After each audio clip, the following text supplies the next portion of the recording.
আজকে আমরা যে সফটওয়্যার নিয়ে আলোচনা করবো সেটা হচ্ছে এমএস ওয়ার্ড। মানে আমরা এমএস ওয়ার্ডটাকে কীভাবে ওপেন করবো, how to create MS Word. গত ক্লাস আমি বলে ফেলছিলাম মনে হয়, কিছু অ্যান্সারও দিয়ে দিয়েছিলাম। হ্যাঁ, how to create MS Word অথবা what is MS Word. MS Word কি? এমএস ওয়ার্ড হলো একটা ওয়ার্ড প্রসেসিং সফটওয়্যার। হ্যাঁ, এটাকে আমরা কীভাবে এটাকে ওপেন করব, ক্রিয়েট করব, এটা হয়তো আমরা দেখতে পাচ্ছি এখানে নিয়ে আসছি, কারণ আমাদের যেই সফটওয়্যারগুলো দৈনিক জীবনে কাজে লাগে সেই সফটওয়্যারগুলো আমরা এখানে রাখি মূলত। এইটার নাম হচ্ছে টাস্কবার। মানে ওই যে মোবাইলে আমাদের অ্যাপসগুলো প্রয়োজনের সামনে রাখি। হ্যাঁ হ্যাঁ, মানে টাস্কবার এখানে রাখলে কি হয়, প্রয়োজন অনুসারী যতবার খুশি ততবার আমরা দ্রুত এটাকে ওপেন করতে পারি। আর আমরা ম্যানুয়ালি আমাদের সফটওয়্যারগুলো কোথায় পাবো? এই যে স্টার্ট বারে এখানে সার্চ করবো, যেমন এখানে আমি লিখলাম যে এমএস ওয়ার্ড। হ্যাঁ, ওই যে এখানে কিন্তু আসছে কিন্তু এমএস, এটা ওয়েবে সার্চ হচ্ছে, এই যে এমএস ওয়ার্ড। এইভাবে যত সফটওয়্যার আছে এখানে সার্চ করলে আমরা কিন্তু খুঁজে পেয়ে যাব।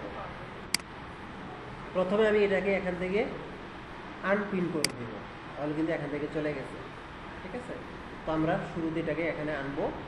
এখানে আনার জন্য আমরা এখানে থেকে এই যে স্টার্ট বারে ক্লিক করে, এই যে এখানে স্টার্ট বারে এই যে জায়গা আপনি এখানে দেখেন, এই যে না না ওই যে ওইদিকে দেখেন, হ্যাঁ স্টার্ট বারে ক্লিক করবো। ক্লিক করে আমরা লিখবো এম এস, এখানে এখানে এমএস ওয়ার্ড লিখতে হবে, পুরোটা লিখতে হবে। এমএস ওয়ার্ড লিখলে এই যে লোকেশন দিয়ে দেখাচ্ছে, লোকেশন দিয়ে দেখাচ্ছে। এখন আমরা এটাকে যেহেতু এখানে রাখবো, এজন্য আমরা ওপেন করবো না। আমরা জানি লেফট বাটন দিয়ে ডাবল ক্লিক করলে এটা ওপেন হয়ে যায়। আমরা এটা এখানে রাখবো, তো যেহেতু রাখবো তাই আমরা ফাংশন খুঁজবো।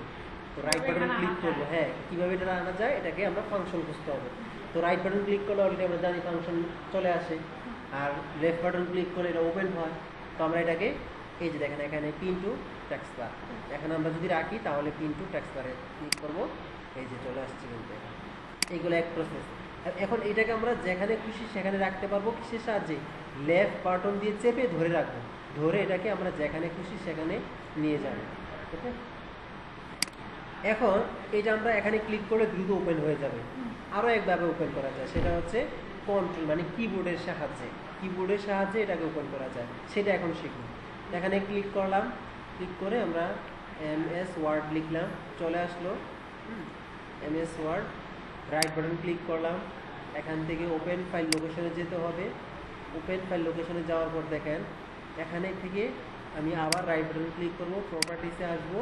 এখান থেকে দেখেন আমি শর্টকাট প্রেস করব, এই যে শর্টকাট থেকে শর্টকাট কি, এখানে যদি আমি জাস্ট ডব্লিউ প্রেস করি তাহলে কিন্তু সে আমাকে ইন্ডিকেট করতেছে যে কন্ট্রোল অল্টা আর ডব্লিউ প্রেস করতে হবে। তার মানে কন্ট্রোল অল্টা আর ডাব্লিউ তিনটা বাটনে একসাথে প্রেস করলে তবেই সে এমএস ওয়ার্ডটা মানে একই সঙ্গে ওকে অ্যাপ্লাই করতে হবে। তো আমি এখান থেকে অ্যাপ্লাইতে ক্লিক করলাম, কন্টিনিউতে ক্লিক করলাম, ওকেতে প্রেস করলাম, শেষ। আমার কাজ অলরেডি শেষ। এখন একটু রিফ্রেশ দিবেন, রিফ্রেশ দিয়ে দেখেন আমি কন্ট্রোল অল্টাকে বের করতেছি। কন্ট্রোল অল্টা যদি আপনার ধরতে হয় সেক্ষেত্রে আপনি কী করবেন? কন্ট্রোল ধরবেন, বৃদ্ধাঙ্গুল ছোট আঙ্গুল দিয়ে, আর এটা ধরুন বৃদ্ধাঙ্গুল ধরে একসাথে দুইটাকে প্রেস করে ধরে রাখবেন। ধরে এখন দেখেন আমি কতগুলো একসাথে কী করতে পারতেছি, এটাকে আমি কন্ট্রোল করতে পারবো। যদি আমি এটাকে এইভাবে ধরি তখন কিন্তু আর আমার দ্বারা সম্ভব না। এইভাবে ধরলে কিন্তু কতগুলো হ্যান্ডেল করা যায়। ঠিক আছে, অতএব আপনারা ধরতে হবে এইভাবে। তো এইভাবে ধরে আমি ডব্লিউতে প্রেস করছি, ব্যাস এটা কিন্তু ওপেন হয়ে গেছে কত দ্রুতভাবে। ঠিক আছে, তাহলে আমরা এখান থেকে ওপেন করতে পারবো কন্ট্রোলের সাহায্যে। তারপরে আমরা এখান থেকে ডাবল ক্লিক করলে ওপেন করতে পারবো। ঠিক আছে,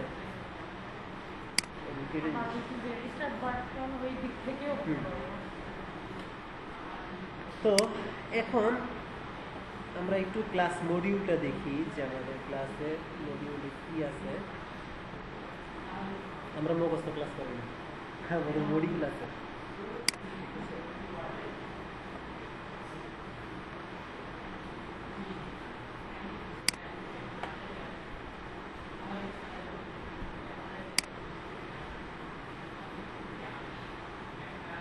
এক নম্বর ক্লাস তো হয়ে গেছে, 2 নম্বর ক্লাস। এই যে এমএস ওয়ার্ড ডকুমেন্ট কীভাবে ওপেন করতে হয় সেটা দেখে ফেলছি। এই যে create MS Word document create কীভাবে করতে হয় সেটা দেখে ফেলছি। আর হোয়াট ইজ এমএস ওয়ার্ড সেটা জানি। এখন আমরা শিখবো ribbon display, menu bar, toolbar, tools, option, quick access toolbar, এটা শিখবো। এখন আমরা শিখবো মেনু বার। মেনু বার হচ্ছে এই যে হোম থেকে, home, insert, design, layout, reference, mailing, review, এগুলো সবগুলো কি মেনু বার। আমাদের মেনু বারে গিয়ে গিয়ে আমাদের কাজ করতে হবে, এগুলোর নাম কি মেনু বার। মনে করেন এটা হচ্ছে সবগুলোকে মিলে পুলিশ বলে, পুলিশ, কিন্তু পুলিশের ভিতরে অনেকগুলো পার্টিশন আছে কিনা, অনেক ডিপার্টমেন্ট আছে না, অনেক ডিপার্টমেন্ট আছে, কিন্তু অনেক ডিপার্টমেন্টে অনেকজনের কাজ করে। কেউ মনে করেন যে ট্রাফিকের কাজ করে, কেউ অমুকে কাজ করে, কেউ অমুকে, হ্যাঁ কেউ এইভাবে কাজ করে, কিন্তু সবাইকে কি বলে পুলিশ বলে, সবাইকে পুলিশ বলে। তো এরকম আর কি, এই সবগুলোকেও মেনু বার বলে, কিন্তু এক একটার কাজ এক এক রকম, ঠিক আছে। আবার এক একটা এই যে হোম, ইনসার্ট, এগুলো কিন্তু পুলিশের মধ্যে প্রধান কর্মকর্তা, বুঝতে পারছেন। পুলিশের ভিতরে কিন্তু একটা ডিপার্টমেন্টের একজন প্রধান থাকে, একটা ডিপার্টমেন্টের একজন প্রধান থাকে, এরকম। এই যে এইটার প্রধান হলো হোমে, হোম হলো প্রধান ডিপার্টমেন্ট, আর এগুলো হচ্ছে গ্রুপ। এই যে clipboard group, font group, paragraph group, style group, editing group. মানে এই হোমের আন্ডারে আরও 4 জন কি থাকে, কাজ করে। যেই 4 জনের আন্ডারে আরও সবাই আছে, এক একটা গ্রুপ ওয়াইজ। কিন্তু গ্রুপ ওয়াইজ যদি আমরা অফিস আদালতে কোথাও যদি চাকরি না করি, তাহলে বিষয়টা কি হবে, কাজটা অনেক কঠিন হবে। আপনার এই যে শার্টটা আছে স্যার, এই শার্টটা কি একজনে বানাইছে? না, একজনে কলার বানাইছে, একজনে বুতাম লাগাইছে, একজনে পকেট লাগাইছে, অনেকজনে, হ্যাঁ এক একজনের কাজ কিন্তু ভাগ করা আছে। সেই ক্ষেত্রে এইগুলো কাজ কিন্তু আলাদা আলাদা। আমি কি বুঝাতে পারছি? আমি কিন্তু লজিক দিয়ে বুঝাইছি, বাট এটা কিন্তু অন্যরকম। তাহলে হোমের আন্ডারে ক্লিপবোর্ডের আন্ডারে অনেকগুলো অপশন, আমরা কিন্তু পাশাপাশি অপশনও শিখতে পারতেছি। আবার দেখেন প্যারাগ্রাফ আন্ডারে অনেকগুলো অপশন আছে, ফন্টের আকারে অনেকগুলো অপশন আছে, এক একটা কাজ কিন্তু এক একটা কাজ। ফন্টের কাজ ফন্টের গ্রুপে এসে করতে হবে, প্যারাগ্রাফের কাজ প্যারাগ্রাফ গ্রুপে আসবে, স্টাইল, এডিটিং, এগুলো কাজ এগুলো আলাদা। তারপর আরেকটা ডিপার্টমেন্টে যাই, এখানে দেখেন অনেকগুলো গ্রুপ আছে, বুঝতে পারছেন। এক একটা গ্রুপের কাজ এক এক রকম, আমরা এগুলো আস্তে আস্তে গেলে শিখতে পারবো। তাহলে হোম, ইনসার্ট, এগুলো কি বলে, মেনু বার বলে। মেনু বার অথবা আমরা ট্যাবও বলতে পারি, ট্যাব, মেনু বার অথবা ট্যাব বলতে পারি। যেটা আমি যদি একটু আগে যে এখানে আসি রিবন ডিসপ্লে, এই যে এখান থেকে ক্লিক করলাম, এই যে দেখেন শো ট্যাবস, মানে এগুলোকে ট্যাবসও বলা হয়, ঠিক আছে। একটা হচ্ছে auto hide ribbon. Auto hide ribbon মানে এই যে লেআউটে ক্লিক করার পরে সাদা অংশের মধ্যে যতটুকু অপশন আছে সবগুলোর নাম হচ্ছে রিবন ডিসপ্লে। রিবন ডিসপ্লে, যে ক্লিক করলাম সাদা অংশের মধ্যে কি আসছে, অনেকগুলো অপশন চলে আসছে না, এগুলো কি রিবন ডিসপ্লের অপশন। মনে থাকবে এগুলো কিসের অপশন, রিবন ডিসপ্লের অপশন। এই রিবন ডিসপ্লেটা কিন্তু আবার হাইড করাও যায়। এই যে এখানে ক্লিক করব, এই যে হাইড, এখন দেখেন হাইড কি সহকারে হয়েছে, ribbon display plus menu bar সহকারে চলে গেছে একসাথে। এখন আমি যদি একটা একটা করে আনতে চাই, এই 3 ডটের সাথেটা যেটা, এটা এখানে ক্লিক করব, শুধু যদি ট্যাবসগুলো আনতে চাই তাহলে ট্যাবসগুলো আসছে। পাশাপাশি যদি আপনি ইনসার্টে ক্লিক করেন তখন কিন্তু ওই রিবন ডিসপ্লে আসবে, বাইরে ক্লিক করলে আবার চলে যাবে, বুঝতে পারছেন। এটা একটা কিন্তু সমস্যা। এখন বুঝতে পারছেন, আমরা যদি একটাতে ক্লিক করি তাহলে একটা শুধু আসবে, আমাদের তো কমান্ড অবশ্যই লাগবে। কমান্ডগুলো না হলে আমি কাজ করবো কি দিয়ে, বারবার এখানে ক্লিক করব, এখানে ক্লিক করলে আসবে, আবার বাইরে ক্লিক করলে চলে যাবে, এটা তো একটা ঝামেলার বিষয়। সেই ক্ষেত্রে আমরা কি করব, এখান থেকে ক্লিক করে শো ট্যাবস অ্যান্ড কমান্ডস, এখানে ক্লিক করলে কিন্তু একদম পার্মানেন্ট, আর কোনো যাওয়ার অপশন নাই, বুঝতে পারছেন। তাহলে আমরা শিখলাম রিবন ডিসপ্লে, শিখলাম মেনু বার, শিখলাম টুলসও শিখলাম। প্রত্যেকগুলো আন্ডারে কি, এগুলো কি আমরা টুলস। কিন্তু মেনু বারের ভিতরে রিবন ট্যাবসের ভিতরে কি থাকে, অনেক টুলস আছে, যে টুলস দিয়ে আমরা আমাদের নিজের মতো করে কাস্টমাইজ করতে পারবো, বিভিন্ন ফরম্যাটিং এর কাজ করতে পারবো, এরকম।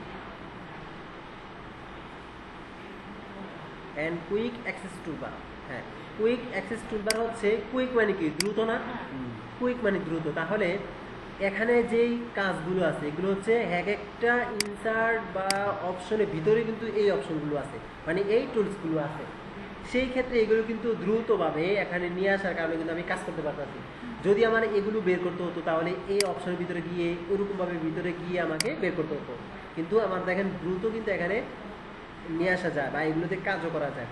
সেটা কাজ করতে হলে আমি যেই কোনো মেনু বারে, হ্যাঁ যেই কোনো মেনু বার তো অনেকগুলো আছে, হোম 1টা 2টা 3টা 4টা 5টা 10টা, এই যে রিভিউ পর্যন্ত 1 2 3 4 5 6 7 8টা মেনু বার আছে।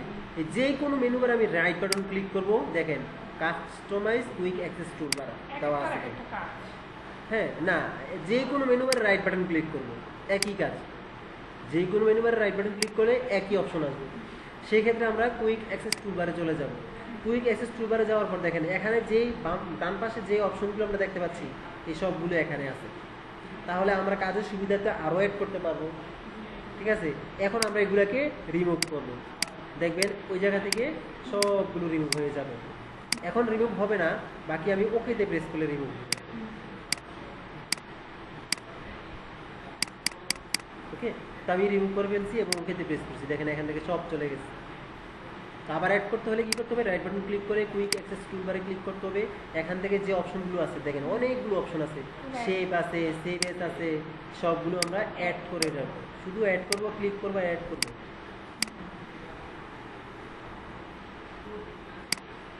জাস্ট 3টা আমি রাখলাম, ওকেতে প্রেস করলাম, তাহলে 3টা কিন্তু চলে আসছে এখানে। তো এগুলোতে কি কাজ করা হয়, যেমন আমি কোনো কিছু একটা লিখলাম, লিখার পরে এটাকে কন্ট্রোল সি দিয়ে কপি করলাম। কন্ট্রোল সি দিয়ে কপি করলাম। এই যে সি দিয়ে কপি করলাম। এখন যদি এই জায়গায় রাখতে চাই তাহলে এই যে দেখেন একটা নাম হচ্ছে পেস্ট, এই যে এর নাম হয়ে গেছে, তাহলে দ্রুত হয়ে গেছে। আবার কন্ট্রোল ভি দিয়েও পেস্ট করা যায়। আবার এটাকে আমি সেভ করতে চাচ্ছি, এখানে দেখেন একটা নাম হচ্ছে সেভ, এই যে এখানে ক্লিক করলে এটা সেভে চলে যাবে অটোমেটিকলি। তাহলে কাজটা দ্রুত হচ্ছে না? আচ্ছা, তারপর কি আছে? হ্যাঁ, ব্যাক স্টেজ ভিউর option, back how to discuss all tools of back stage view. Back stage ভিউর অপশন হচ্ছে আমি, আচ্ছা এগুলো থাক, এই যে ফাইল থেকে যে অপশনগুলো আমরা দেখতে পাচ্ছি, ফাইল থেকে সেগুলোর নাম কি? ব্যাক স্টেজ ভিউর অপশন। মনে রাখতে হবে ব্যাক স্টেজ ভিউর অপশন। ইনফো মানে ইনফরমেশন। ইনফরমেশন আমরা এদিকে একটু খেয়াল করি। আমার এখানে পেজ আছে কয়টা? পেজের সাইজ কিন্তু নট অ্যালাউড। এখন পেজ সাইজটা আমি এখন কি করে নেই, কাস্টমাইজ করে নিই। পেজ আছে কয়টা? ওয়ার্ড আছে কয়টা? 2টা। আর টোটাল এডিটিং টাইম হচ্ছে 8 মিনিট। কিন্তু আমার ভিডিও কয় মিনিট? 12 মিনিট। তার মানে 4 মিনিট গেল কই? তার মানে হচ্ছে 4 মিনিট হচ্ছে, এই যে দেখেন আপনার বিষয়টা আমি বলতেছি, মানে কাউকে আপনি কাজ দিয়ে গেছেন, কাজ দিয়ে যাওয়ার পরে সে কি করতেছে, কাজ না করে এটাকে মিনিমাইজ করে অন্য কাজ করতেছে। বুঝতে পারছেন? এই অন্য যে কাজ করতেছে এই টাইমটা কিন্তু সে কি করবে না, কাউন্ট করবে না। বুঝতে পারছেন? আপনি যদি আপনার ডকুমেন্টে এবার থাকেন, না কাজ করেন, কোনো সমস্যা নেই, এই সময়টা সে কিন্তু এখন থেকে আবার কাউন্ট করবে। কাজ করেন না, কোনো সমস্যা নেই, কিন্তু এখানে থাকতে হবে আপনাকে। আপনি যদি বাইরে মিনিমাইজ করে চলে যান, এই সে আর কাউন্টটা করতে পারবে না। এখানে থাকার পর যদি আপনি আপনার ফাইলে আসেন, আবার দেখবেন এখান থেকে টাইমটা কিন্তু চেঞ্জ হয়ে যাচ্ছে, দেখেন 9 মিনিট। বুঝে আসছে? এই টাইমটা কিন্তু কাউন্ট করে, এর আগে সে কিন্তু কাউন্ট করে না। আমার এখানে তো টাইটেল নাই, ট্যাগ নাই, কোনো কমেন্ট নাই, আর আমি ক্রিয়েট করছি হচ্ছে 5টা 21। এখন কিন্তু কত বাজে? 31, 10 মিনিট। বুঝতে পারছেন? তা আমি এই ডকুমেন্টটাকে ক্রিয়েট করছি 10 মিনিট হয়েছে। তাহলে আপনি কিন্তু সব ইনফরমেশন এখান থেকে বের করতে পারবেন যে সে কি কাজ করছে। হ্যাঁ, ইনফোর মধ্যে, মানে ব্যাক স্টেজ ভিউ থেকে। আরেকটা হচ্ছে নিউ। নিউ মানে হচ্ছে আমি যখন একটা ক্লায়েন্টের কাজ করব, তখন আমাকে কিন্তু আরেকটা প্রজেক্ট বা অন্য ক্লায়েন্টের কাজ করতে হলে কিন্তু একই পেজে কাজ করা যায় না। যায়? এক পেজে কাজ করা যায়? যায় না। তাহলে আমাকে অন্য একটা নতুন ডকুমেন্ট তৈরি করতে হবে। ডকুমেন্ট হতে মানে একটা নতুন একটা কি, একটা পেজ নিতে হবে, ওই জায়গায় নিয়ে আমাকে কাজ করতে হবে। মনে করেন আপনি দোকানে এখন আছেন, একজনের কাজ হচ্ছে 20 মিনিট, আরেকজনের কাজ হচ্ছে 3 মিনিট। এখন আপনি কাকে আগে সাবমিট করবেন? মনে করেন আগে যে যার কাজটা করতেছেন সে 20 মিনিট বা 1 ঘন্টা সময় লাগতে পারে, তার কাজটা আপনি করতেছেন। হুট করে আবার 1 মিনিট 2 মিনিটের কাজ আপনি নিজে বুঝতে পারতেছেন, এবং কি তাকে 1 ঘন্টার জন্য 3 মিনিটের জন্য কি 1 ঘন্টা বসে রাখবেন? মোটেও না। তখন আপনি কি করবেন? আরেকটা ডকুমেন্ট নিতে হবে না? তো সেটার জন্য আমরা কি করতে পারি, এই যে ফাইল থেকে নিউতে যাব, এই যে দেখেন নতুন ডকুমেন্ট, আরেকটা ডকুমেন্ট এসে কিন্তু আমি তাকে কাজটা করে দিয়ে সাবমিট করে তাকে বিদায় করতে পারবো। বুঝে আসছে? এই যে আমি ফাইলে গেলাম, এটা কিন্তু একটা সময়ের ব্যাপার আছে। আমরা চাইলে শর্টকাটের মাধ্যমে নতুন ডকুমেন্ট তৈরি করতে পারি, সেটা হচ্ছে কন্ট্রোল এন। এই যে দেখেন নতুন ডকুমেন্ট তৈরি হয়ে গেছে। যতবার আমি কন্ট্রোল এন প্রেস করব ততবারই কিন্তু আপনার নতুন ডকুমেন্ট তৈরি করতে। পেজ না কিন্তু ম্যাডাম, পেজ হচ্ছে এই যে দেখেন আমার এখানে কয়টা পেজ আছে, এখানে একটা পেজ আছে। আমি কন্ট্রোল এন্টার প্রেস করলে 2টা পেজ চলে আসে। ডকুমেন্ট আর পেজ কিন্তু আলাদা। আলাদা। যেমন আমি দেখাই, এইটাকে আপনি ধরতে পারেন একটা ডকুমেন্ট, Yes. পুরোটা একটা ডকুমেন্ট। আর এই ডকুমেন্টের ভিতরে কি আছে? অনেক কিছু আছে। পাতা আছে। তার মানে পেজ, পাতা আর ডকুমেন্ট কিন্তু এক রকম না, আলাদা। মানে এক একটা বই, এক একটা বই কিন্তু ডকুমেন্ট। জি। তাহলে আমরা এগুলোকে ডিলিট করে দিই, এটা লাগবে না। তাহলে কন্ট্রোল এন প্রেস করলে কি হয়? নতুন ডকুমেন্ট তৈরি করা যায়। কেন তৈরি করব? কাজের সুবিধার্থে। ওকে, আচ্ছা তারপর কি আছে? ও আরো তো আছে। এখান থেকে আমরা শিখব ফাইল থেকে সেভ অ্যান্ড সেভ এস। ওকে, এগুলো আমরা শিখব পরে ক্লাসের শেষ হতে। সেভ মানে এটা আমাদের সামনে আছে, ক্লাস মডিউল তো সামনে সেভ অ্যান্ড সেভ এস আছে, সেক্ষেত্রে আমাদের এটা প্রয়োজন। এখন আমরা শিখব how to write dummy text. Dummy টেক্সটটা হচ্ছে কি? যেমন আমি এই যে উল্টাপাল্টা কিছু একটা নিয়ে কাজ করতেছিলাম, এগুলো কি সেন্টেন্স? না, কোনো ওয়ার্ডও করে না, কিছুই না। কিছুই করে না। সেই ক্ষেত্রে আমরা কি করব? কোনো একটা এটার মধ্যে নিশ্চিত কিছু একটা ভাইরাস যোগ হয়েছে, যার জন্য কোনো কিছু কাজ করতেছে না। তো আমরা এমন একটা ওয়ার্ড নিব যে ওয়ার্ডের সাহায্যে বা লিখে হোক কিছু তো শিখতে হবে। হ্যাঁ, সেই ক্ষেত্রে মাইক্রোসফট কর্পোরেশন কোম্পানি কিন্তু একটা ফর্মুলা দিয়ে দিচ্ছে যে তুমি একটা কিছু করে শিখতে পারবে, বাট এটাকে দিয়ে তুমি কি করতে পারবে না, প্রফেশনালি কাজ করাইতে পারবে না, বা অফিস আদালতে যে এটা যে কাজে লাগবে না, তুমি এটা দিয়ে শিখতে পারবে। সেই ফর্মুলাটা হচ্ছে ইকুয়াল দিয়ে র্যান্ড লিখবো, আর এ এন ডি র্যান্ড। ঠিক আছে, আমরা জানি যে আমাদের যে কিবোর্ডের মধ্যে যদি দুইটা একই বাটনে যদি দুইটা সিম্বল থাকে, নিচেরটা থাকলে কিন্তু প্রেস করার সাথে সাথে চলে আসে, আর উপরেরটা যদি আনতে চাই মানে একই বাটনে দুইটা সিম্বল, উপরেরটা নিয়ে আসার জন্য কিন্তু আমাদের শিফট চাপতে হয়। জানা আছে এটা? না। তো আমরা কি করব? শিফট চাপবো। কেন? কারণ আমাদের যে ব্র্যাকেটগুলো আছে 9 এবং 0 উপরে আছে, আমরা শিফট চেপে ধরবো, ধরার পরে এই যে ব্র্যাকেট ক্লোজ করলাম, ব্র্যাকেট কিন্তু ক্লোজ করছি, করার পর আমরা এন্টার প্রেস করব। এখন দেখেন কিছু একটা কি সেন্টেন্স যেগুলো আমার পড়তে এবং এগুলো একটা অর্থবোধক শব্দ আছে যেগুলোর মাধ্যমে, এগুলো কিন্তু আমরা চাইলে ম্যানুয়ালি কি টাইপ করে যদি বসাইতে চাই বা লিখতে চাই, সেই ক্ষেত্রে আমার সময় কি অনেক লাগবে, রাইট? অনেক সময় লাগবে। এই সময়টা যেন কি আপনার অপচয় না হয়। শিখার জন্য যদি আপনি এত সময় ব্যয় করেন তাহলে শিখবেন কখন? অযথা সময় আপনি কি করবেন না। তবে এগুলো আপনি টাইপ করবেন কখন? যখন প্র্যাকটিস করতে আসবেন তখন ওই 20 মিনিট আগে টাইপ করবেন, 20 মিনিট আগে টাইপ করবেন, টাইপ করে আপনি আপনার কাজগুলো করবেন। আর যখন 20 মিনিট টাইপ হয়ে গেছে, এখন তো এইগুলো তো 20 মিনিটে লেখা সম্ভব না, আমরা তো এখনো প্রফেশনাল কি টাইপ করতে পারি নাই। যখন আমরা টাইপ করবো তখন এগুলো 10 মিনিটে আপনি টাইপ করতে পারবেন, কোনো ব্যাপার না। বুঝে আসছে? যখন আপনি টাইপ ভালো করে শিখবেন তখন আপনি টাইপ করে কাজ শিখবেন। যখন আপনি টাইপ করে কাজ শিখবেন না তখন আপনি এই ফর্মুলাটা দিয়ে কাজ করবেন। ফর্মুলাটা কি আবার লিখবো? জি। ইকুয়াল দিব আর স্যার, এখানে ইকুয়াল আছে না? হ্যাঁ, এখানে ইকুয়াল আছে। এই যে সব ব্র্যাকেট, যে ব্র্যাক স্পেস আছে না, ব্র্যাক স্পেসের বাম পাশেরটা শিফট ধরে আমরা ব্র্যাকেট ক্লোজ করব, দেন এন্টার প্রেস করব। বাস, এইভাবে আপনার কাজটা হবে। এখন আমরা শিখবো কাট, কপি, পেস্ট। কপি মানে কি, কাট মানে কি জানেন? কাট মানে হচ্ছে একদম সম্পূর্ণ এখান থেকে কেটে দিবে, মুছে যাবে, যেখানে রাখবেন ওই জায়গা থাকবে। মানে আমার এখানে এই যেই সেন্টেন্সটা আছে বা প্যারাগ্রাফটা আছে, এটা তো প্যারাগ্রাফ, সেন্টেন্স না, এটা একটা প্যারাগ্রাফ, প্যারাগ্রাফটা আছে, এই প্যারাগ্রাফটা আমার এখানে লাগবে না, নিচে লাগবে। সেই ক্ষেত্রে আমরা কি করব? এই যে কাট, কাটে ক্লিক করব, দেখেন এখান থেকে সে কি পুরো প্যারাগ্রাফ কিন্তু কেটে গেছে। যেখানে লাগবে ওই জায়গায় আমরা কি করব? পেস্টের যে আইকন আছে উপরে, উপরে দুইটা কিন্তু এখানে কিন্তু দেখেন ক্লিকেবল দুইটা, আমরা উপরেরটাতে ক্লিক করব, দেখেন ওই প্যারাগ্রাফটা কেটে নিচে চলে আসছে, কিন্তু এটাকে বলে কাট। আর কপি হচ্ছে আমার এই প্যারাগ্রাফটা এখানেও লাগবে আবার নিচেও লাগবে, সেই ক্ষেত্রে আমরা কি করব? কপি করব। এই যেখান থেকে আমরা কপি করলাম আর এই যে রেখে দিলাম, তাহলে কি কপি হয়ে গেল না? এই কাজগুলো কিন্তু আপনি কন্ট্রোলের সাহায্য করতে পারবেন। কিভাবে? এই যে আমি এখানে রাখতেছি মাউসের কার্সরটা, দেখেন কন্ট্রোল এক্স, হ্যাঁ, আবার এখানে রাখতেছি control C copy, control X cut, control C copy, আর কন্ট্রোল ভি পেস্ট। বুঝে আসছে? Control V paste. তো আমরা প্র্যাকটিক্যালি দেখি। এটাকে করলাম কন্ট্রোল সি দিলাম, কপি হলো, কন্ট্রোল ভি দিলাম, পেস্ট হলো, এটাকে দিলাম কন্ট্রোল এক্স দিলাম, কাট হয়ে গেল, কন্ট্রোল ভি দিলাম, পেস্ট হয়ে গেল। তার মানে আমরা কিবোর্ড দিয়ে করতে পারবো। তাহলে কাট কপি পেস্ট কি সবার হয়েছে? এই যে কাট কপি পেস্ট, হ্যাঁ, বাকিটা প্র্যাকটিস করলে আরো একটু ক্লিয়ার হয়ে যাবে। নিজে হাতে হ্যাঁ, দেখিয়ে এখন আমরা শিখবো ক্লিকবোর্ড ইউজ।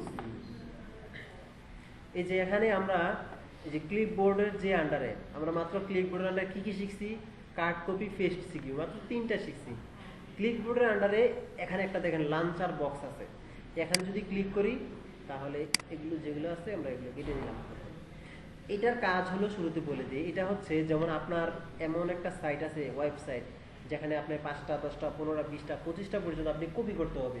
তো একবার কপি করবেন, এখানে আসতে হবে, মানে আপনার ডকুমেন্টে আসতে হবে, পেস্ট করতে হবে, আবার ওই ডকুমেন্টে যেতে হবে। এভাবে আসা যাওয়াটা না আপনার সময়টা নষ্ট করে দিবে, বুঝতে পারছেন? সেই ক্ষেত্রে আপনি যদি আপনার ডকুমেন্টে গিয়ে শুধু কপি করেন, যেগুলো লাগবে শুধু কপি করেন, আর যত কপি থাকবে এখানে কিন্তু সে অ্যাড থাকবে। যদি আপনি এটাকে কি করে যান, এইভাবে অন করে যান। আমি দেখেন, আমি এখানে কপির সিস্টেম হলো একবার কপি করবেন, একবার রাখবেন। আমি এটাকে কপি করছি একবার, দেখেন কন্ট্রোল সি দিয়ে কপি করলাম, আমি এটাকেও বন্ধ করে দিলাম। তো আমি এখানে যদি না রাখি, নিচে যদি না রাখি, হ্যাঁ, এই জায়গায় যদি আমি না রাখি, তাহলে কি ওই কপিটা এখন কেটে যাবে যদি আমি এটাকে এখন কপি করি। এটাই সিস্টেম।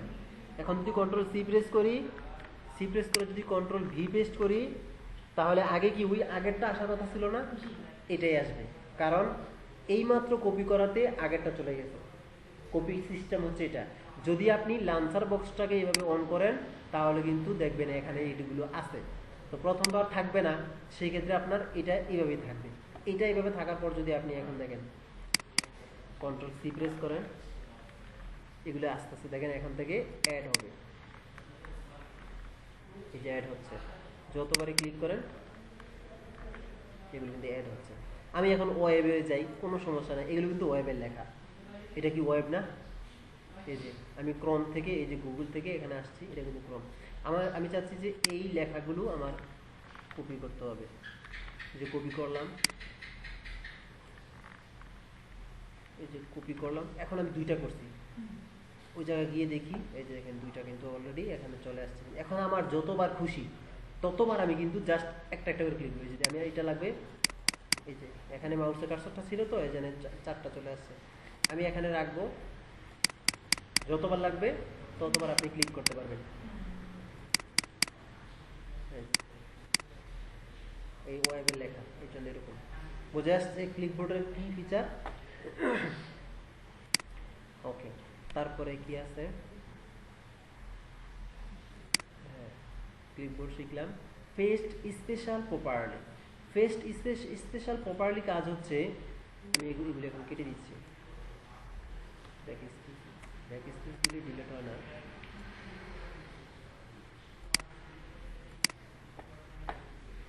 কন্ট্রোল কে দিয়ে আমি ফন্টটাকে চেঞ্জ করে নিই। হ্যাঁ, যেমন এটা ছিল ক্লিকবোর্ড,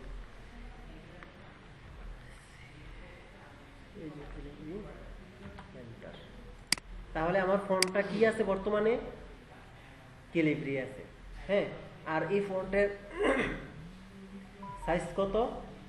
10। ফন্টের সাইজ কত? 10। এখন আমি যদি ওয়েবে যাই, ওয়েবের ফন্টের সাইজ হচ্ছে একটু বড়, 10.5। আর আমাদের এই যে সাধারণ যেই ফন্টগুলো আছে, এগুলো থাকে সবসময় 11 থাকে। বুঝতে পারছেন? এগুলো সবসময় থাকে কি 11 থাকে, মানে ওয়েবের থেকে একটু বড় থাকে। আমাদের যেই বা বইয়ের যে সাইজটা, বই যে লেখা হয়, এগুলো হচ্ছে 11 কিন্তু সাইজ। লেখার সাইজটা কত? 11 সাইজ। ফন্ট তারা তাদের মতো করে দেয়, কিন্তু আমার এখানে ফন্টের নাম কি? ক্যালিব্রি। 10 ফন্টের সাইজ 10 পয়েন্ট। আর ওয়েবের যত লেখা দেখবেন আপনি, ওয়েবের যত লেখা আছে সবগুলো হচ্ছে এরিয়াল লেখা। ওয়েবের যত লেখা আছে সবগুলো কি লেখা, এরিয়াল লেখা। আর ওইটার সাইজটা একটু ছোট, কারণ একটা পেজের ভিতরে অনেক লেখা দিতে হয়, বুঝতে পারছেন? এই জন্য ফন্টের সাইজটাকে একটু ছোট করা হয়। তো আমরা এখানে যাই, গিয়ে আমরা লিখি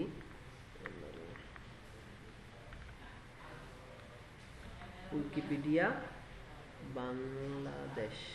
উইকিপিডিয়া বাংলাদেশ লিখা মানে আমাদের নিজস্ব বাংলাদেশের সাইট। এই যে আমরা দেখতে পাচ্ছি আমাদের এখানে অসংখ্য লেখা আছে। তো আমি চাচ্ছি এখানে একটু খেয়াল করবেন, আমাদের এই ফন্টের মাধ্যমে কি আছে, ফন্টের মধ্যে কি আছে, লিঙ্ক আপ করা কিন্তু আছে। আবার অনেক ফন্টের মধ্যে দেখবেন বোল্ড করা আছে, যেমন একটু উপরে যাই, এই যে দেখেন লেখাগুলো কিন্তু বোল্ড করা আছে। তো আমি এখান থেকেই নিয়ে যাই ফন্ট, বোল্ড সব কিছু, এরিয়াল লেখা, এবং ফন্টের নিচে কিন্তু দেখেন কি আছে, এই আন্ডারলাইন কিন্তু আছে। এগুলো আমরা এখান থেকে জাস্ট একটু নিব, কন্ট্রোল সি প্রেস করলাম, এখানে আসি, এখান থেকে কন্ট্রোল এন প্রেস করে নতুন ডকুমেন্ট তৈরি করে কন্ট্রোল ভি পেস্ট করি। এই যে দেখেন এখন আমার কিন্তু ক্লায়েন্ট যে যার সাইট থেকে আমি কপি করছি, ক্লায়েন্টের কাজ তো ক্লায়েন্টের সাইট থেকেই নেওয়া হবে যত কাজ আছে। সেক্ষেত্রে সে বলবে যে তুমি যে কাজগুলো নিয়ে আসছো এগুলো লাগবে না আমার, মানে লিঙ্ক আপ লাগবে না, বোল্ডও লাগবে না, সাধারণ এই যে ফন্টগুলো আছে এই ফন্টের মতো রাখতে হবে। তখন দেখবেন আপনার কত ঝামেলা হবে, এগুলোকে সিলেক্ট করতে হবে, এখান থেকে বোল্ড ছাড়তে হবে। এই যে ঝামেলা না, এখন ঝামেলা কিন্তু সবগুলো ঝামেলা। এই যে দেখেন এটা কিন্তু আমি ম্যানুয়ালি করতেছি, এই বোল্ডগুলো ছাড়তেছি, ম্যানুয়ালি করতেছি। আবার এখান থেকে রাইট বাটন ক্লিক করেন, ক্লিক করে দেখেন এখানে রিমুভ হাইপারলিঙ্ক ক্লিক করেন, তারপর আপনার হাইপারলিঙ্কটা যাবে। এগুলো করতে করতে আপনার হয়তো একটু কাজ তো নিমিষে করে ফেলতে পারবেন, কিন্তু আপনার লেখা যদি বিশাল লম্বা হয় তখন কিন্তু ম্যানুয়ালি কাজটা কি অসম্ভব। আপনার সম্ভব, তবে সময় বেশি লাগবে। সেই ক্ষেত্রে আমরা যে কাজটা করব সেটা হচ্ছে, আমরা চাচ্ছি যে আমাদের যে উপরে যে ফন্টগুলো আছে, মানে এই ফন্টগুলো যেরকম আছে, আমরা চাচ্ছি আমাদের যে বর্তমান লেখাটা যেটা আমরা অনলাইন থেকে কপি করে নিয়ে আসছি, এটা যেন এইরকম হয়, এরকম ফন্ট সাইজ হয়, এরকম ফন্টের নামও যেন হয়। আমাদের ফন্ট আমরা একটু খেয়াল করি, যেমন আমরা যদি এখানে আসি, এই যে ফন্টের নাম কিন্তু এরিয়াল, ঠিক আছে? আর এই ফন্টের সাইজ কিন্তু 10.5। এটা হয়তো আমি কাস্টমাইজ করাতে চলে গেছে, বুঝতে পারছেন? কাস্টমাইজ করাতে এটা চলে গেছে, দেখতে পারতেছে এখানে কাস্টমাইজ করে 10.5 থেকে অ্যাভেলেবেল। তো আমরা এখানে যাব, এটা তো অলরেডি কপি অবস্থায় আছে, কপি অবস্থা আছে না, আমরা এখান থেকে ডিরেক্ট পেস্ট করব না, না করে কি করব, এই যে পেস্টে ক্লিক করব, পেস্ট স্পেশালি ক্লিক করব, এখান থেকে দেখেন আনফরম্যাটেড টেক্সট, এটাকে ক্লিক করে ওকেতে প্রেস করব। এখন দেখেন আমাদের ফন্টের মধ্যে কোনো ধরনের লিঙ্ক নাই, কোনো ধরনের বোল্ড নাই। আবার দেখেন ক্যালিব্রি বডি, আমাদের ফন্টের সাইজ কিন্তু চেঞ্জ হয়ে গেছে। ওইটাও যদিও 10 হয়ে থাকে, কিন্তু এখানে এসে কিন্তু কি হয়ে গেছে, 11 কিন্তু হয়ে গেছে। মানে সে ইন্ডিকেট করবে পূর্বের লেখা অনুযায়ী, মানে সে ফলো করবে আমার আগে যারা ছিলেন তাদের জন্য, তাদের মতো যেন আমার লেখাগুলো হয়। কিসের মাধ্যমে, এটা আমি আরেকবার দেখাই। হ্যাঁ, আমি অনলাইনে গেলাম, এখান থেকে আমার ফন্ট সাইজটাকে বা ফন্টগুলোকে কপি করলাম, এখানে আসলাম, আমি নতুনভাবে আবার রাখি, এখান থেকে কন্ট্রোল ইউজ করে কন্ট্রোল ভি পেস্ট করলাম, ঠিক আছে? ভি পেস্ট করে এই যে দেখেন অনেকগুলো লিঙ্ক আপ কিন্তু হয়ে গেছে। তো আমি যদি এই কাজটা এই যে এই পেজে করি, মানে পেস্টের মাধ্যমে, এটাকে বলে স্পেশাল পেস্ট স্পেশাল। এখানে ক্লিক করব পেস্টে, এই যে পেস্ট স্পেশালে ক্লিক করব, আনফরম্যাটেড টেক্সটে ক্লিক করে ওকেতে প্রেস করে দেব। দেখেন কত কাজ থেকে কিন্তু আমি বেঁচে গেছি, একদম পূর্বের লেখা অনুযায়ী কিন্তু আমার সব লেখা দেখা যাচ্ছে। এটা হচ্ছে পেস্ট স্পেশালের কাজ। তারপরে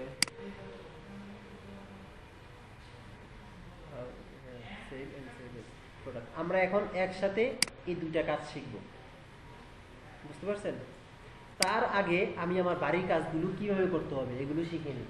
হ্যাঁ, প্রথম 2-1টা ক্লাস আপনাদের বাড়ির কাজ শিখাতে হবে। যখন আপনারা শিখে যাবেন তখন কিন্তু আর আমাকে বলতে হবে না। তো আগে থেকে বলে রাখি যে বাড়ির কাজ এক নম্বর বাড়ির কাজ হচ্ছে র্যান্ডম টেক্সট অথবা ডামি টেক্সট কিভাবে তৈরি করতে হবে শিখাইছিলাম একটু আগে। র্যান্ড দিয়ে যে একটা টেক্সট তৈরি করতে হয়। বাড়ির কাজ 2 কাট, কপি, পেস্ট, এগুলো কি শেখানো হয়েছিল? জি। ফেস স্পেশাল যেটা একটু আগে শেখানো হয়েছে, সেভ করাটা আমরা এখন শিখবো, ঠিক আছে? আর ফেসবুকে কিভাবে গ্রুপে জমা দিতে হবে সেটা আমরা শিখবো ক্লাস শেষে। এখন শিখবো কোনটা, এই যে মানে আমাদের এই যে এটা, হ্যাঁ, how to protect your document. Protect মানে আপনার যে ডকুমেন্টটা আছে এই ডকুমেন্টকে প্রোটেক্ট করবো, মানে কেউ যেন আমার ডকুমেন্টে হাত দিতে না পারে। আমি যে এত কষ্ট করে ফরম্যাটিং করছি, কাজ করছি, এগুলো অনেকে আছে, অনেক স্টুডেন্ট আছে নিজের মতো করে, হ্যাঁ, কি করে এগুলাকে কপি করে ওর মতো করে আবার সাবমিট করে। তো আপনি তো এত কষ্ট করে করলেন, সে কপি করে বা চুরি করে নিয়ে গেছে ওর মতো, মানে নিজের মতো করে নিয়ে গেছে আর কি, যেটাকে বলে।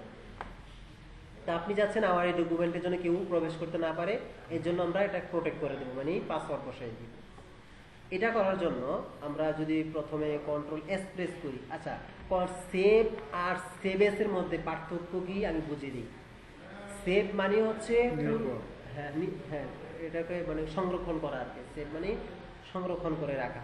তো এখন তো আমরা এই ডকুমেন্টটাকে সেভ করি নাই, করি নাই, কিন্তু সেই ক্ষেত্রে এখন সেভ করব। কি করব? সেভ করব। আর যদি এটা পূর্বে সেভ থাকে, এখন যদি আমি নতুন করে অন্য লোকেশনে সেভ করতে চাই তাহলে হবে সেভ অ্যাজ। মনে থাকবে? হ্যাঁ, সেভ অ্যাজ।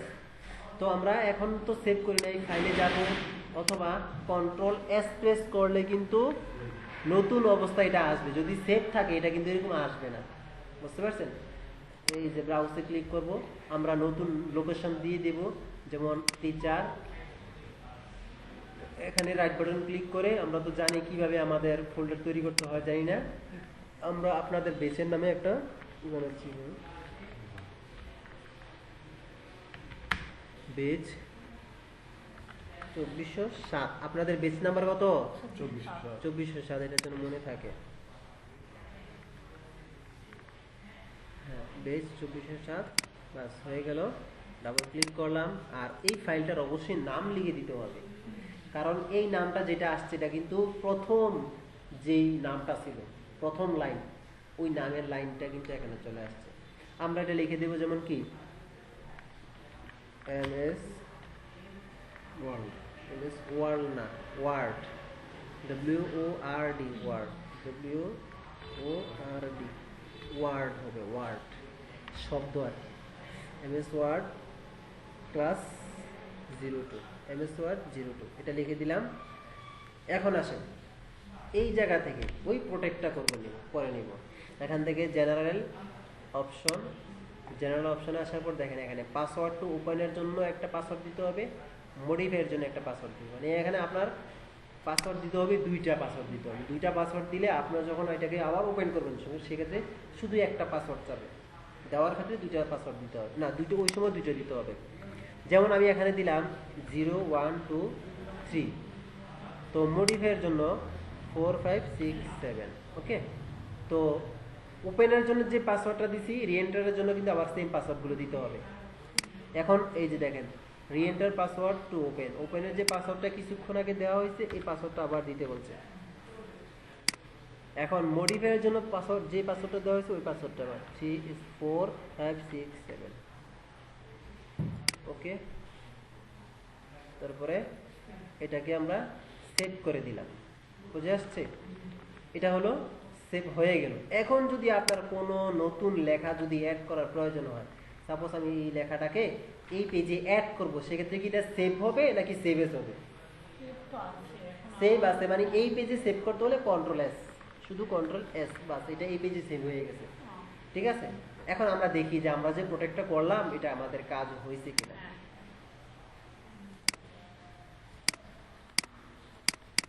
একটু রিফ্রেশ নিতে হবে, দেন আমরা এখানে চলে আসলাম।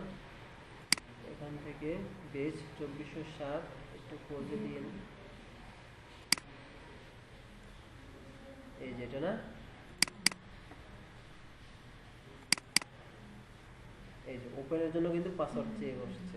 প্রথম যে পাসওয়ার্ড 0123, এন্টার, আবার পাসওয়ার্ড চাচ্ছে 4567, এন্টার। এখন দেখেন এটা ওপেন হচ্ছে, এর আগে কিন্তু এটা ওপেন হয় না, দেখছেন? এখন কিন্তু ওই যে এই যে কিছুক্ষণ আগে যেটা আমি দিছিলাম কন্ট্রোল এস দেওয়াতে এটা আসছে। এখন এটা যেখানে আছে আমি যাচ্ছি অন্য ফাইলে, এটাকে আমি আবার সেভ করবো, সেক্ষেত্রে কিন্তু কন্ট্রোল এস দিলে কিন্তু হবে না, বা সেভ করলে হবে না, সেক্ষেত্রে কি দিতে হবে? সেভ অ্যাজ দিতে হবে। জাস্ট সেভ অ্যাজে ক্লিক করে বাকি যে প্রসেসগুলো এগুলোই থাকবে। এখন আমরা শিখব কিভাবে আমাদের হোমওয়ার্কগুলো করতে হবে। প্রথমে কি ছিল?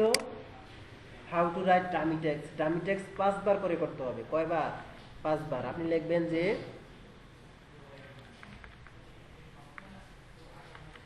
টেক্সট 1, হ্যাঁ, এন্টার প্রেস করবেন, নিচে আসবেন, এখন লিখবেন ইকুয়াল দিয়ে রেন, হ্যাঁ, রেন ব্র্যাকেট ক্লোজ এন্টার। তাহলে এটা কয়বার হয়েছে? একবার হয়েছে। এইভাবে আপনারা কয়বার করবেন? এটাকে 5 বার করবেন। তো আমি একবার করছি, আপনারা 5 বার করবেন। তারপরে কি দেওয়া আছে? বাড়ির কাজ, এই যে র্যান্ডম টেক্সট অথবা ডামি টেক্সট, যে কোনো একটা করলে হবে। ডামি টেক্সট হচ্ছে লরেম দিয়ে, LOREM, লরেম, আর এটা হচ্ছে RAND, র্যান্ড, থাকবে। Cut copy paste. এখন এটা কিভাবে করবেন? যেমন আমি এটাকে কপি, এগুলো সবগুলোকে কপি করে নিয়ে যাই,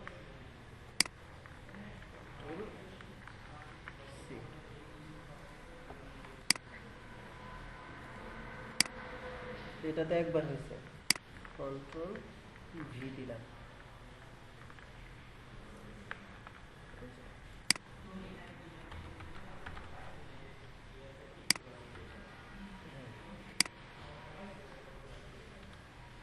এখন আমরা করব কাট। 5 বার কিন্তু কাট করতে হবে। এই যে সিলেক্ট করব, এত বেশি নেওয়ার দরকার নেই, কম কম করে নেবেন, হ্যাঁ, এক লাইন যেন হয়ে যায়। সিলেক্ট করব, কন্ট্রোল এক্স, একবার কাট হলো, এটা নিচে এন্টার প্রেস করে কন্ট্রোল ভি দিয়ে পেস্ট করবেন, একবার কাট হয়েছে। এটাকে আবার কাট করে, বা আপনারা ম্যানুয়ালি কাটটা বসে লিখে দিন, কাট 1, ঠিক আছে? তো আমি এটাকে আবার কন্ট্রোল সি দিয়ে এখানে নিয়ে আসি, নিচে কন্ট্রোল ভি দিয়ে বসাই দেব, আর এটাকে 1 কেটে 2 দিব। তাহলে আবার এভাবে কাট করে নিচে নিয়ে আসবেন, কাট করবেন এইভাবে, কাট 1, কাট 2, কাট 3, কাট 4, কাট 5, এভাবে হবে। এবার হবে কপি। আশা করি আপনারা বুঝতেছেন, না বোঝার কিছু নেই। এখন আপনি যে ক্লাসটা করছেন, মানে আপনার একটু জাগে না যে না ইনশাল্লাহ পারবো স্যার, দেখাই দিচ্ছেন ইনশাল্লাহ, এখন থেকে যেভাবে করছেন, যেগুলো করছেন এগুলো ইনশাল্লাহ পারবো, এরকম একটা কনফিডেন্স আসে না? কন্ট্রোল সি, হ্যাঁ, কন্ট্রোল সি, কন্ট্রোল ভি, এই যে কপি করতেছি। তাহলে কপি 1, কপি 2, এইভাবে কপিটাও করবেন কয়বার? 5 বার। এই যে আমি রাখলাম, রাখাটাও যেহেতু পেস্ট হয়ে গেছে, তাহলে পেস্ট করতে হবে না, পেস্টের কাজটা করতে হবে না। তাহলে বাড়ি কাজ 2 কমপ্লিট হয়ে গেছে। পেস্ট স্পেশাল প্রপারলি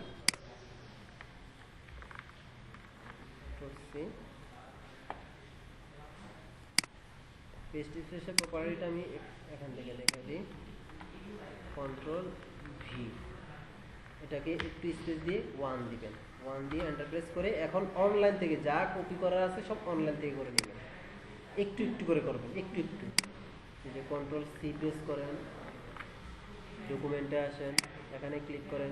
ডাইরেক্ট কিন্তু পেস্ট করা যাবে না, কি করতে হবে? এই যে পেস্টে আসতে হবে, পেস্ট স্পেশাল আসতে হবে, আনফরম্যাটেড টেক্সটে ক্লিক করতে হবে, ওটাতে পেস্ট করতে হবে।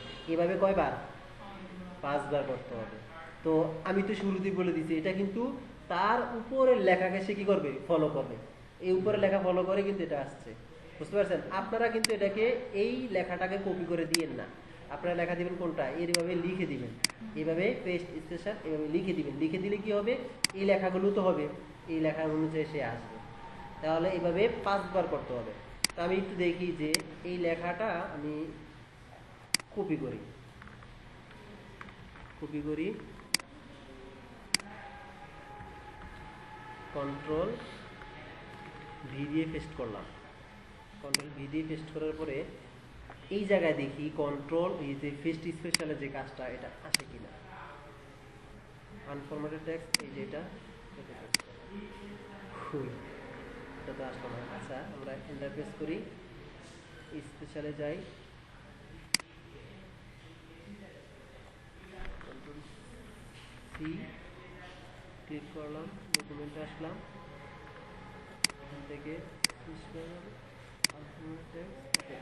হ্যাঁ, তার মানে সে লেখা উপরটাকে ফলো করে সব সময়, বুঝে আসছে? এইভাবে হয়ে গেল। সেভটাও দেখাই দিছি, সেভটা করবেন আর গ্রুপে পোস্ট করে দিবেন। এখন গ্রুপে কিভাবে পোস্ট করবেন সেটা শিখাবো এখন। আপনাদের যে ফেসবুক যদি অফিসের কোনো ল্যাপটপ বা ডেস্কটপে যদি আপনাদের লগ ইন করতে হয়, ফেসবুক লগ ইন করতে হয় না অনেক সময়, সেক্ষেত্রে ডিরেক্টলি এখান থেকে facebook.com লিখে কি করবেন না আপনারা, বা এখান থেকে ডিরেক্টলি facebook.com লিখে আপনাদের অ্যাকাউন্টগুলো লগ ইন করেন না।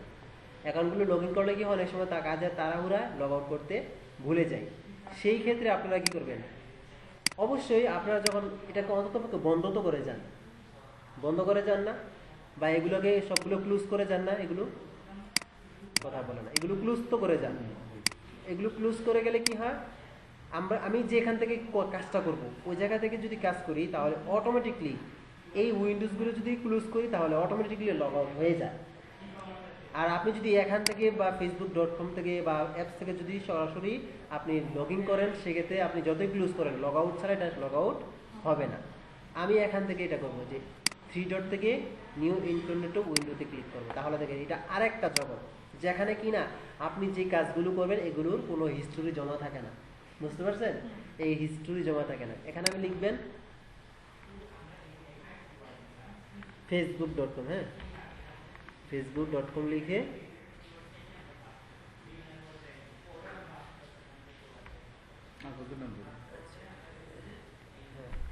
তাহলে facebook.com লিখে এন্টার প্রেস করেন, আর কাজ নেই। হ্যাঁ, একটু কাগজ আমার এখানে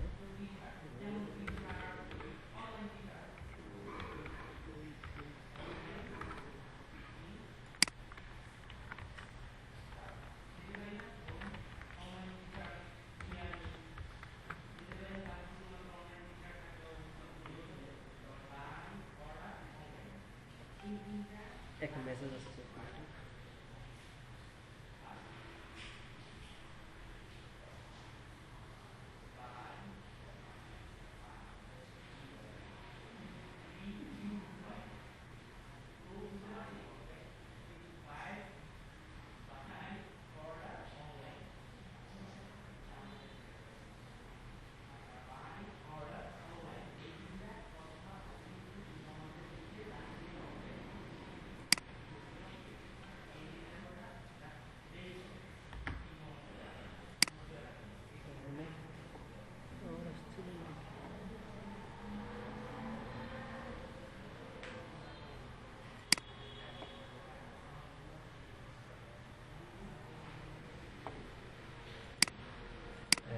এই যে আসছে কিন্তু।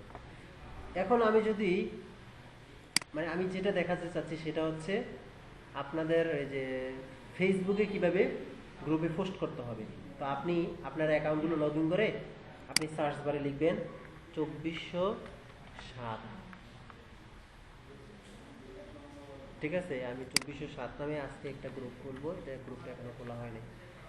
তো আমি মনে করেন যে কোনো একটা গ্রুপে গেলাম, হ্যাঁ, যে কোনো একটা গ্রুপে গেলাম, বা আপনারা আপনাদের নির্দিষ্ট মনে করেন যে গ্রুপে চলে আসলেন। চলে আসার পরে আপনাদের নামে দেখুন ফার্স্টে রাইট সামথিং লেখা থাকবে, এখানে ক্লিক করবেন। ক্লিক করার পরে 3 ডটে ক্লিক করবেন, মোরে যাবেন, এখান থেকে ফাইলে ক্লিক করবেন। ফাইলে ক্লিক করে অনেক সময় দেখা যাবে, এটা অনেক সময় দেখা যাবে না, এখানে একটা স্লাইড থাকবে, মানে নিচে আসার উপরে যাওয়ার একটা কি থাকবে, একটা অপশন থাকবে। সেক্ষেত্রে এটাকে নিচে নামাই দিলে এই অপশনটা পেয়ে যাবেন। অনেক সময় থাকে, অনেক সময় থাকে না। চয়েস ফাইলে ক্লিক করবেন।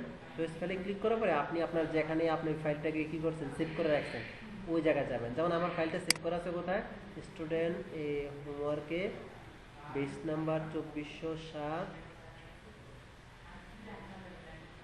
এই যে 2407, এটা না তো 2407 না, 2407, এই যে এটাকে ক্লিক করলাম, ওপেনে ক্লিক করলাম। এখন দেখেন আমার এই ফাইলটা কিন্তু চলে আসছে এখানে। এই জায়গায় আপনি লিখে দিবেন, আপনার নাম লিখবেন, কত নম্বর ক্লাসের হোমওয়ার্কটা জমা দিচ্ছেন, হ্যাঁ, এটাও আপনি লিখবেন, ঠিক আছে? তো আপনি যদি মনে করেন যে না আমি আমার নাম লিখবো না, উপর তো দেওয়াই আছে আমার নাম, লিখার দরকার নেই, কোনো সমস্যা নেই। আপনি জাস্ট এটা লিখতে হবে যে MS ওয়ার্ডের কত নম্বর ফাইল আপনি জমা দিচ্ছেন। এমএস ওয়ার্ডের কত নাম্বার ক্লাসের ক্লাসটা জমা দিচ্ছেন। যেমন আমি এখানে লিখে দিলাম, যেমন CL মানে ক্লাস বুঝাইলাম 02 হ্যাঁ HW, বাস এই কথাটা অন্ততপক্ষে আপনাকে লিখতে হবে। মানে ফাইল নামটা যদি আপনার লেখা না থাকে MS Word 02, এটা যদি কখনো লেখা না থাকে তখন আপনাকে এগুলো লিখে দিতে হবে। আর যদি এখানে লিখে দেন ওই মানে ক্লাসটা সেভ করার সময় যদি আপনি ওই প্রসেসটা লিখে রাখেন, তখন কিন্তু আপনি এখানে নাও লিখলে কোনো সমস্যা নাই। আপনি ডিরেক্ট পোস্টে ক্লিক করলে অটোমেটিক এটা পোস্ট হয়ে যাবে, বুঝতে পারছেন। আর যদি মনে করেন যে আপনি ফাইল নেমে কিছু লিখেন নাই, ABCD দিয়ে ভরে রাখছেন, সেক্ষেত্রে আপনার হয়তো ফাইলের ভিতর অনেক ইম্পর্টেন্ট গুরুত্বপূর্ণ বা কি আছে হোমওয়ার্ক আছে, কিন্তু আমরা বুঝতেছি এখানে ABC, তখন আপনাকে এখানে লিখে দিতে হবে যে এত নম্বর ক্লাসের এত নম্বর হোমওয়ার্ক। বুঝে আসছে? পোস্ট কি বুঝছেন ম্যাডাম? সবাই বুঝছেন? তাহলে আমি এটা তো পোস্ট করব না, আমি এটাকে কেটে দিচ্ছি। ব্যাস, এই যে আমি এটাকে কেটে দিছি না, এখান থেকে অটোমেটিকলি সে লগ আউট হয়ে গেছে। বুঝে আসছে? তো এটাকে আমি কেটে দিচ্ছি। তাহলে আজকে আমাদের ক্লাস কিন্তু এখানেই শেষ। ওকে, আল্লাহ হাফেজ। মানে